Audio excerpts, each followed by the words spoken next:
EA just technically revealed their next Battlefield game in a roundabout way with a not-so-focused trailer showcasing some gameplay, Battlefield 3 trailer music blasting, and a classic dirty street fighting scene with destruction being at the forefront. Oh yeah, and the trailer is trying to focus on a thing called Battlefield Labs that's basically CTE coming back. Let's talk about everything that we know.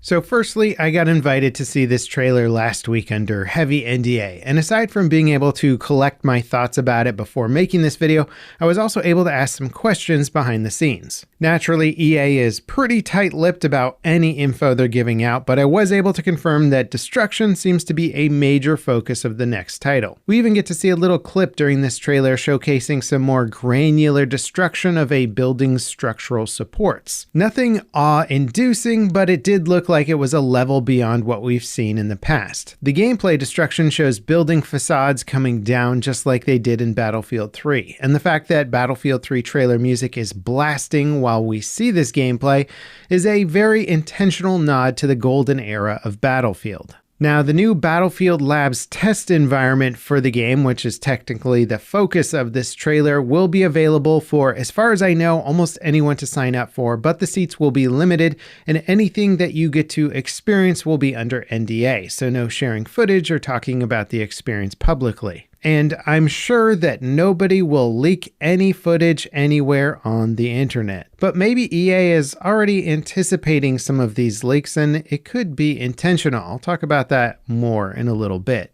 Now, Battlefield Labs is basically a rebranding of Battlefield CTE, aka Community Test Environment, which they first employed during Battlefield 4 to get feedback before releasing new content. This time around, they're starting with pre-alpha testing with the indication that it'll give them more times to make meaningful changes before the game comes out. Now, as for the extremely limited gameplay footage that we get at the end of this trailer, we can deduce a few things. Firstly, the map looks very familiar. It could be a remake of Strike at Karkand or Grand Bazaar, two very popular maps from the BF3 era and other titles as well. Stylistically, it looks a lot like Karkand, but some of the alleyways reminded me a bit more of Bazaar. Strike at Karkand, in my opinion, is the smarter map to tease since it's such a favorite among veteran players from Battlefield 2 and the Battlefield 3 era. And the gameplay also looked extremely classic, very boots on the ground, not heavily drenched in future tech. We see the standard assault rifle and EOTech sight on it, a desert tan Abrams driving down the streets of a Middle Eastern looking city. Throw some ugly blue tint on there and you can almost imagine that it's Battlefield 3.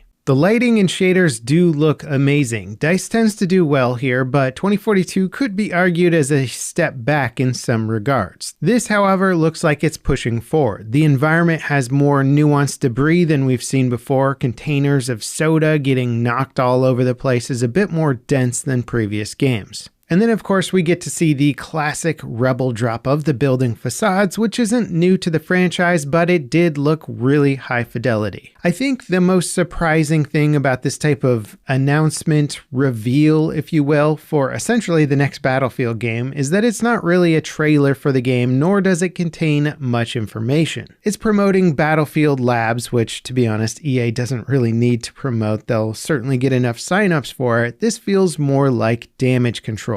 An attempt to reassure the community that they are giving the devs the time they need and they're starting player testing early so that they can build the game with our feedback in mind. The video was front-loaded with all the big names in Battlefield, at least the ones that are still at DICE, dropping some marketing spiel about giving the devs the time they need to hone their craft. They talked about 4 different studios working on the game from all around the world. They confirmed that the campaign is back and it's driving a bigger cinematic experience than we've seen before. We see some familiar faces like David Sirland being back, though we technically knew that he was back at DICE. It's just nice to see him on camera. He left the studio a while back, right when DICE was really screwing things up, so who can blame him? But David was a key player in making many of the best Battlefield games we remember, so it's encouraging to see him back on board in a producer's role. Now, the marketing term Battlefield Universe was once again thrown around, and then the rest of the video was more or less generalized talk about doing something amazing, giving the devs time to do it, and the importance of testing and getting feedback from the player base. AKA, we're sorry we screwed up the franchise so horribly, please come back and we're going to do it right this time. And maybe they will.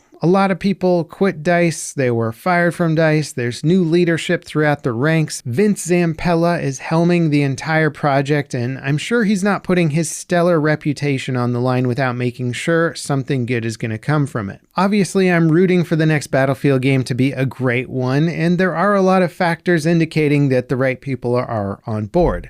That said, it's tough to get excited about a trailer for a closed and probably very limited playtest. So it might leave some of you scratching your head as to why this is kind of the way that DICE is revealing the next game. If I were strategizing the marketing plan for this game, I would also want to do an apology video first. We're doing things right this time, guys, we promise. Then they start those quote-unquote closed playtests. Those will inevitably leak footage and opinions of the game. If the game's actually good, then the community will start building hype for the next Battlefield game. Have you seen the leaked footage of gameplay? Did you hear they said it's actually really good? That kind of talk could easily start spreading around the community, building up a more natural new turn of opinion for the franchise. Then you drop the hype trailer right in the middle of everybody talking about how good the playtest is, and now you've got a nice setup for actually building some genuine hype for the game. Imagine if they just dropped a hype trailer out of nowhere, then everyone goes, well, Battlefield 2042 also looked really cool in the trailer, but we all saw what happened with that one.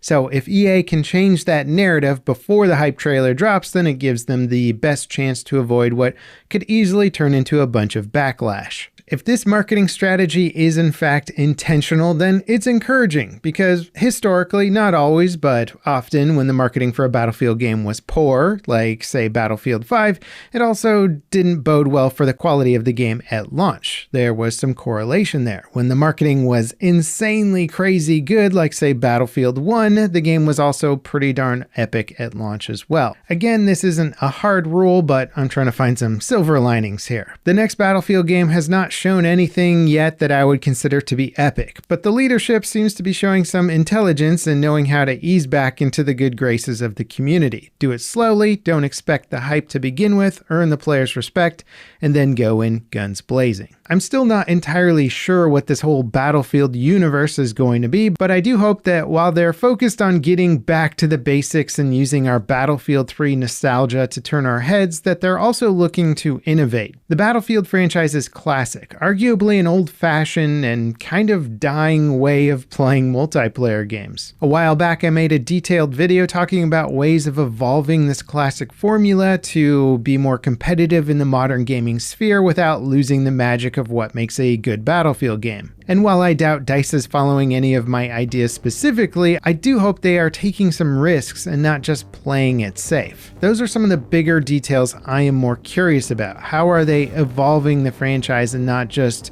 rehashing the same old notes from before? I'd love to hear your thoughts about the next Battlefield reveal-ish video and what you make of it. Let me know in the comments. And if you enjoyed this video, don't forget to drop me a like and subscribe for more content like it. Also, if you want to see another reveal trailer, check out the one I made for my own video game that I've been working on for a little over a year now. Getting into game dev myself has given me a lot of different perspective on what's going on behind the scenes of game development, and it's been a fun journey. As always, thanks for watching, and I'll see you next time. This is Level Cap, signing off.